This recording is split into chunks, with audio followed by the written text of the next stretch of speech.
War. It changes people. For centuries, the real history of your wardrobe has been hidden behind the word classic. But when you peel back the layers, the origin of these items is anything but polite. From mud-dyed chinos to mercenary neckties, your clothes were born from war, riots, and literal death traps. The history of your closet is more dangerous than you think.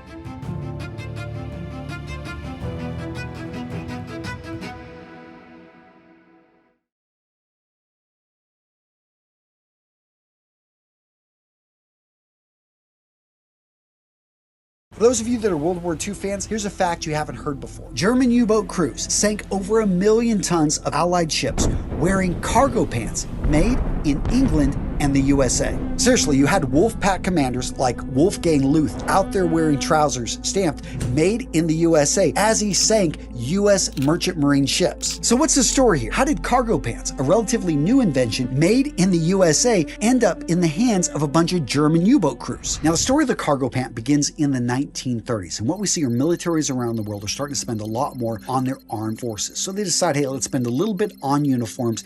The British in particular, they had not really redesigned their battle dress since 1902. So in the early 1930s, the designers hit the board and they said, you know what, we want to use a little bit less fabric because that's going to be an issue whenever you're at war, you've got to ration fabric. And we want something that's got mobility, something that's going to be functional, something that is more modern, that doesn't have to have flashy colors. In fact, they made sure the buttons were something that, yeah, you never had to shine them. Before that, you know, everything was about pomp. Everything was about bright colors. Everything was about just over the top. They got away from that very quickly. They had learned their lessons from World War I. And so in 1937, we saw the first look of the new battle dress. Now, the field service dress, FSD is what it would eventually be called, was initially made from denim, but they said, you know what, let's use a khaki serge. That is going to actually do a better job of keeping our guys warm. It's, you know, just simply a better material, is going to be more breathable. But they said, you know what, let's adjust a few things. Everything had to have a place. Everything had to have a purpose with British design. So the initial cargo pant had 3 pockets, one on the right back for personal items. Then you had a pleated pocket on the front right side for field dressings. And then you had one large flat pocket on the left thigh with a hidden button flap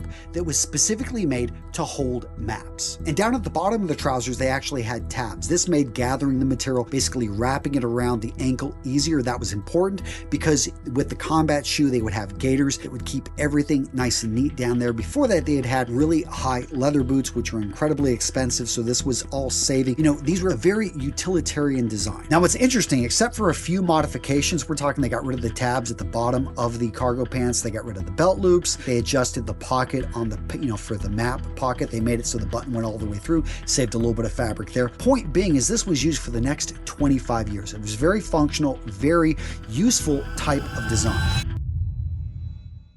So the collar has its origins back in the high Middle Ages. What we saw were advances in armor, and men were now wearing helmets. They were wearing chainmail to protect themselves. But there was an issue. There was a very vulnerable area, even if you wore a full face helmet, and that was your neck area. Thrusting weapons could easily penetrate. So all of a sudden they developed the gorget. Now, the gorget was a solid piece of metal that protected the neck from thrusting weapons. The issue with it, though, is it was on a very sensitive part of the body, and it was incredibly uncomfortable, especially even if you had chainmail underneath it, if you didn't have a piece of cloth or material that would go underneath it. Now, initially, they would wrap clothing, but that could lead to choking, and it was incredibly uncomfortable, and that's where they started to develop the collar.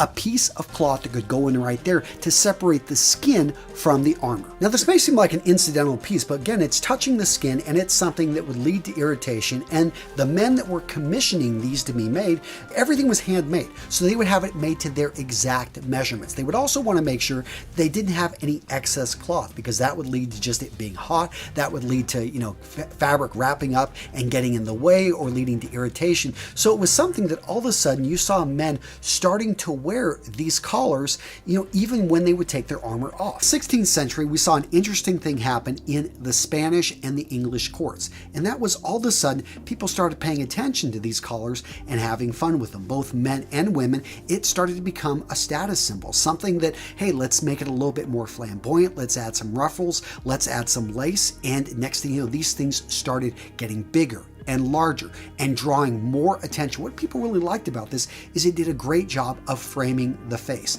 Most of the clothing at the time was very dark for practical purposes, but here around the face, you could have a light color, which basically would reflect the light, would shine and draw attention to the face. Now, for over 100 years, flamboyant colors were the thing. I mean, just look at pictures back from that time period. Again, whether it was men, women, you had Shakespeare even jumping in on this thing. I mean, yeah, it drew attention to the face. They looked good, but eventually colors started becoming more practical again. 17th, 18th century, but then an interesting thing happened in the year 1827 in the United States. There was a woman in New York that came up with this really simple idea of detaching the collar and cuffs, by the way, from the shirt. Because here was the deal, is white shirts were prized by people of means. Why? Because it was a clear indicator that you didn't work with your hands, that you worked in a very high level, or you didn't even have to work, and you could wear white. So those that did wear whites, and a lot of people liked to look like they were upper class, they would have to wash this stuff every single day. And you imagine washing an entire shirt,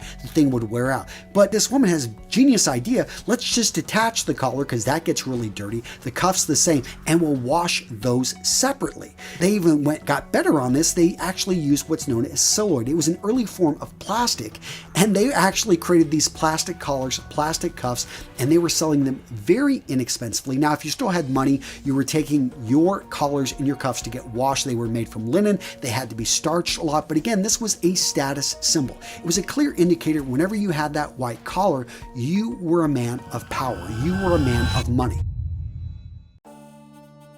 Now, getting into the history, how long have men and women been wearing cloaks? Well, pretty much since they've been wearing any type of clothing. The idea and the design of a cloak is so simple that we have seen this pop up in cultures all around the world. When we look at the earliest clothing that they were wearing, these were pelts that were shaped basically with room for their head to be able to stick out of and to be able to protect all around the body. And another big advantage of a cloak is simply that you can wear it when you're sleeping. You can wear this when you're walking around. It's basically, yeah, you're wearing your bedwear right here.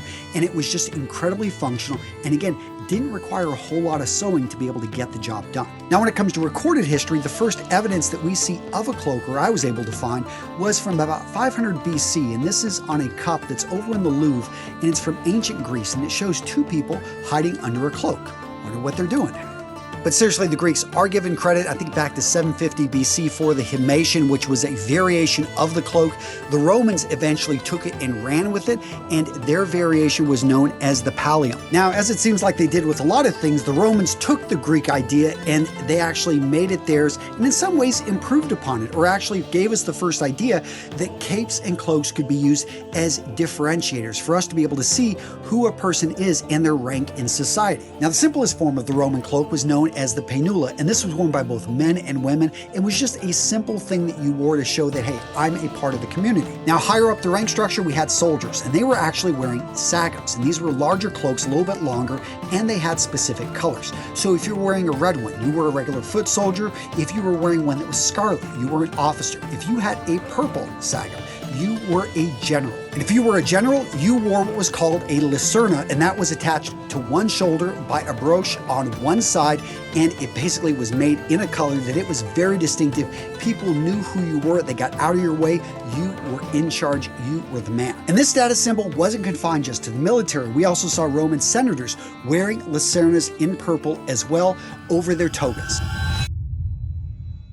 So the idea of timekeeping has been pivotal in the advancement of man over the last couple thousand years. We go back to the Egyptians, we go back to any large society thousands of years ago. What did the Romans use? They had sundials. You could tell basically what time it was in general by the position of the sun.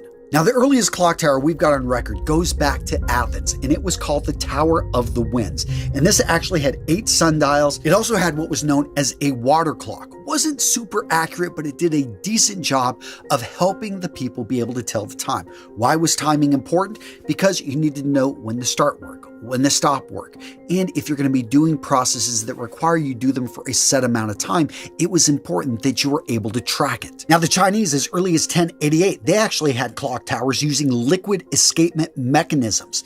Again, relatively accurate, and you may be wondering, okay, well, if you're not in there, how can you actually tell the time? Well, the big thing with clock towers wasn't that you could actually see the time on a big dial, it was actually you could hear it. So they would have bells that would ring every hour. It wasn't about the minutes, it was about the hours, and that right there, all of a sudden, everyone within the vicinity could hear the bells ring at a set time and know what time it is. Now, as large spring-driven clocks became more popular throughout Europe, in the 15th, 16th century, we started seeing a race to actually make them small. And I'm talking really small. All of a sudden, the idea that you could have something that you could hold in your hand, and these were still relatively large. We're talking like 10, 15 pounds. But the idea is you could actually hold something that could accurately tell you the time. This was a big deal. And it was expensive. So as you can imagine, the only people that were able to afford something like this would be royalty. You would see maybe really high-level noblemen, maybe some merchants with a lot of money. These kind of people would be able to afford a timekeeping piece.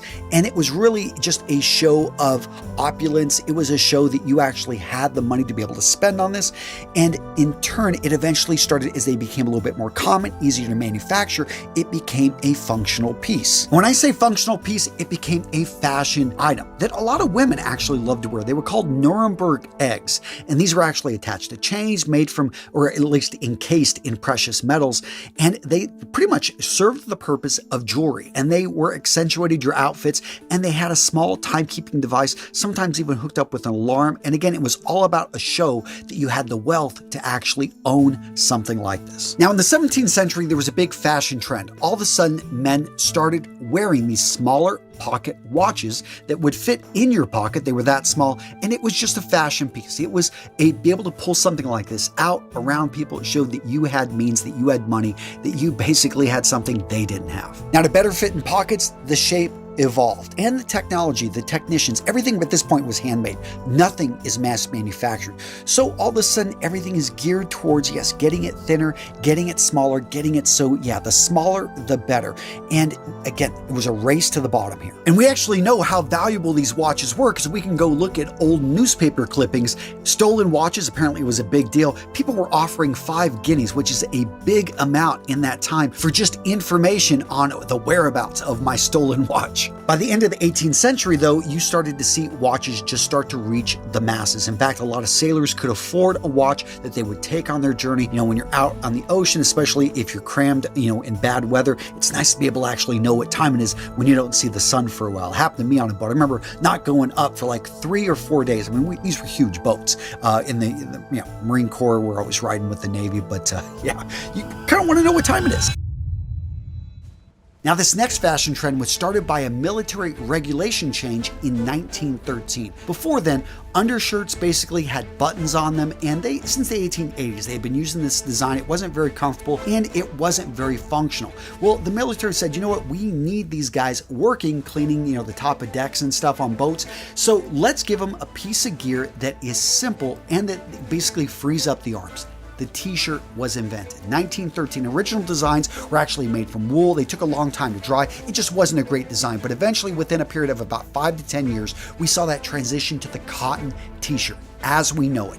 And they went with white because it was incredibly cheap. Since about 1920, we saw the white t-shirt. All of a sudden, and this was underwear. This was not something that was shown. It wasn't until the 1950s that we saw the white t-shirt all of a sudden being worn under a leather jacket on the big screen, that all of a sudden t-shirts started coming into their own. And then the late 1970s, 1980s, we saw the fashion tee all of a sudden putting, you know, a little slogan or logo or something, I love New York, across the tee. All of a sudden made it something that people would wear every day. Next up, let's talk about neckwear, specifically ornamental neckwear. We're talking about the necktie, because you think about it, what functional purpose does a necktie serve? Well, the answer for over 2,000 years is it brings color. It disrupts pattern. It actually is a great identifier of what unit you're with. Going back to 200 BC, we look at the Qin dynasty, those terracotta soldiers. Guess what? They are wearing silk cords around their neck to identify what units they're with. Roman legionnaires wore scarves not only for protection, but again to identify what unit you were with and your rank. In Europe's 30-Year War, Croatian mercenaries serving in the French military wore scarves. They wore these neck pieces that were, yes, decorative and just simply to show who they were with and what they were about. And if you think that this is old-fashioned, you ought to do your research on regimental neckties and the different type of club neckties out there still worn over in England and the UK. And this is something that, hey, some people will take an affront if you're wearing their colors, if you're wearing their unit and you didn't serve, if you didn't go to that club. Because it used to be, back 1910, you were only allowed to wear neckties that you had actually earned. So you went to this school, you were part of this club, you had served in these regiments, you therefore could wear these colors. If not, well, good luck, you were just wearing something plain. And let's not forget about khakis, chinos, that tan color that we see on men's trousers around the world, and women have adopted it as well. This actually comes back 1845. We had the English over in India, and they realized, you know what, these white pants are not great. They're too bright. We need to go for something a little bit darker that's going to better fit in. In fact, it was 1848 that they officially adopted this as a color. They were using different dyes. It was relatively inexpensive, and it really made sense in camouflage. Now, the United States didn't figure this out till about 1898 in the Spanish-American War. All of a sudden, we started adopting khaki. Again, we saw this pick up and become part of regular uniforms, just, office uniforms with the military throughout World War I, World War II, and it then bled over into just regular college wear in the 1950s. To this day, khakis, chinos, and the use of the color tan are a staple in men's fashion and women's fashion around the world. Gents, what'd you think? What did I miss? Let me know in the comments below. And if you want to keep watching, guys, I got you covered right here at Real Men Real Style with another great, fine video. Boom, right here. Go check it out. Oh, yeah.